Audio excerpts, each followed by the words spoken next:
नमस्कार दोस्तों, कैसे हैं आप लोग। हमारे YouTube चैनल श्री जीवन मंथन में आपका हार्दिक स्वागत है।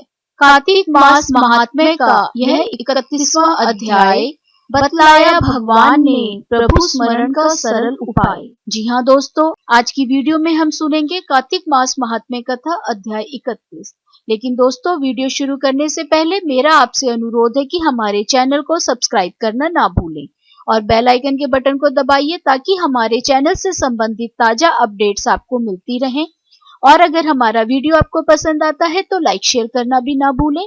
आपके सुझाव भी सादर आमंत्रित हैं। भगवान श्री कृष्ण ने कहा, पूर्व काल में अवंतीपुरी में धनेश्वर नामक एक ब्राह्मण रहता था। वह रस, चमड़ा और कंबल आदि का व्यापार करता था। वह वैश्यागामी और मद्यपान आदि बुरे कर्मों में लिप्त रहता था। चूंकि वह रात दिन पाप में रत रहता था, इसीलिए वह व्यापार करने नगर नगर घूमता था। एक दिन वह क्रय विक्रय के कार्य से घूमता हुआ महिष्मतीपुरी में जा पहुंचा, जो राजा महिष ने बसाई थी। वहां पाप नाशनी नर्मदा सदैव शोभा पाती हैं। उस नदी के किनारे कार्तिक का व्रत करने वाले बहुत से मनुष्य अनेक गांवों से स्नान करने के लिए आए हुए थे।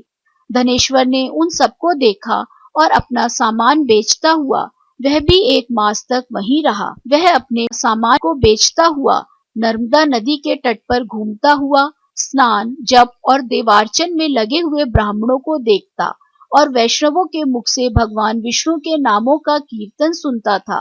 वह वहां रहकर उनको स्पर्श करता रहा, उनसे बातचीत करता रहा।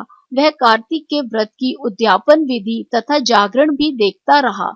उसने पूर्णिमा के व्रत को भी देखा कि व्रती ब्राह्मणों तथा गऊओं को भोजन करा रहे हैं, उनको दक्षिणा आदि भी दे रहे हैं।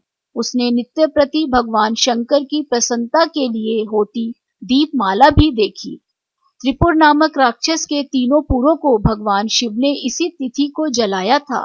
इसीलिए शिव जी के भक्त इस तिथि को दीप उत्सव मनाते हैं। जो मनुष्य मुझ में और शिव जी में भेद करता है, उसकी समस्त क्रियाएं निष्फल हो जाती हैं।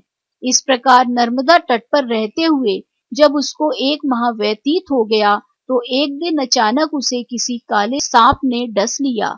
इससे विह्वल होकर वह भूमि पर गिर पड़ा। उसकी यह दशा देखकर वहां के दयालु भक्तों ने उसे चारों ओर से घेर लिया और उसके मुंह पर तुलसी दल मिश्रित जल के छींटे देने लगे। जब उसके प्राण निकल गए, तब यमदूतों ने आकर उसे बांध लिया और कोड़े बरसाते हुए उसे यमपुरी ले गए। उसे देखकर चित्रगुप्त ने यमराज से कहा, इसने बाल्यावस्था से लेकर आज तक केवल बुरे कार्य ही किए हैं। इसके जीवन में तो पुण्य का लेश मात्र भी दृष्टिगोचर नहीं होता। यदि मैं पूरे 1 वर्ष तक भी आपको सुनाता रहूं तो भी इसके पापों की सूची समाप्त नहीं होगी। यह महापापी है, इसीलिए इसको 1 कल्प तक घोर नरक में डालना चाहिए। चित्रगुप्त की बात सुनकर यमराज ने कुपित होकर कालनेमी के समान अपना भयंकर रूप दिखाते हुए अपने अनुचरों को आज्ञा देते हुए कहा, हे प्रेत सेनापतियों, इस दुष्ट को मुग्दरों से मारते हुए कुंभीपाक नरक में डाल दो। सेनापतियों ने मुद्गरों से उसका सिर फोड़ते हुए कुंभीपाक नरक में ले जाकर खौलते हुए तेल के कड़ाहे में डाल दिया। प्रेत सेनापतियों ने जैसे ही तेल के कड़ाहे में डाला, वैसे ही वहां का कुंड शीतल हो गया। ठीक उसी प्रकार जिस प्रकार पूर्व काल में प्रहलाद जी को डालने से दैत्यों की जलाई हुई आग ठंडी हो गई थी। यह विचित्र घटना देखकर प्रेत सेनापति यमराज के पास गए और उनसे सारा वृतांत कहा। सारी बात सुनकर यमराज भी आश्चर्यचकित हो गए और इस विषय में पूछताछ करने लगे। उसी समय नारद जी वहां आए और यमराज से कहने लगे, सूर्य नंदन, यह ब्राह्मण नरकों का उपभोग करने योग्य नहीं है। जो मनुष्य पुण्य कर्म करने वाले लोगों का दर्शन, स्पर्श और उनके साथ वार्तालाप करता है, वह उनके पुण्य का 6वां अंश प्राप्त कर लेता है। यह धनेश्वर तो 1 मास तक श्री हरि के कार्तिक व्रत का अनुष्ठान करने वाले असंख्य मनुष्यों के संपर्क में रहा है, अतः यह उन सबके पुण्यांश का भागी हुआ है। इसको अनिच्छा से पुण्य प्राप्त हुआ है, इसीलिए यह यक्ष की योनि में रहे और पाप भोग के रूप में सब नरक का दर्शन मात्र करके ही यम यातना से मुक्त हो जाए।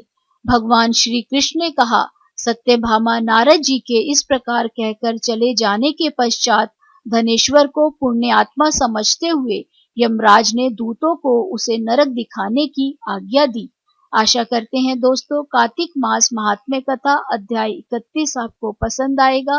राधे राधे। आप सभी पर ईश्वर की कृपा सदा बनी रहे।